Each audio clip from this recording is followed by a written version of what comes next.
Aujourd'hui, chers parents, nous allons détailler un petit peu ce que signifie faire ses devoirs.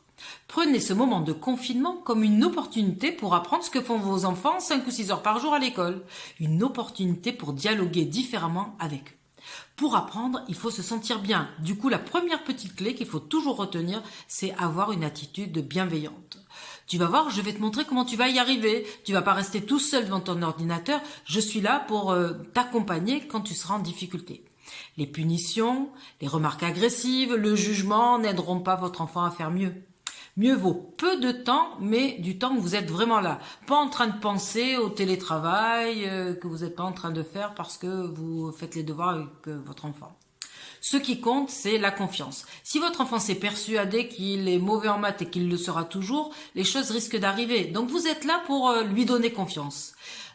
Surtout évitez de comparer les résultats des uns des autres, du grand frère ou de l'oncle. Votre enfant a le droit à l'erreur et c'est grâce à l'erreur qu'on progresse.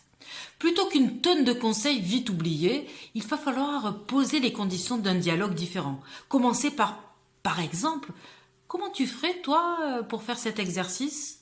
Comment tu ferais toi pour traiter cette question? Il va falloir apprendre ensemble comment faire ses devoirs. Finalement, les élèves n'apprennent jamais à faire leurs devoirs. On les leur donne et puis ni à l'école ni à la maison, personne ne leur indique ce qu'est faire ses devoirs. Prenons le cas d'un exercice. Qu'est-ce que c'est faire un exercice?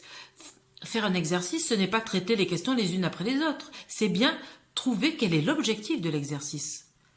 Et la petite question qu'on peut poser à son enfant est la suivante. À ton avis, il sert à quoi cet exercice?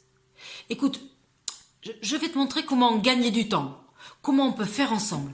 Faites de votre enfant un allié. Quand tu l'auras fait cet exercice, tu auras compris quoi? C'est quoi le lien entre la première et la deuxième question?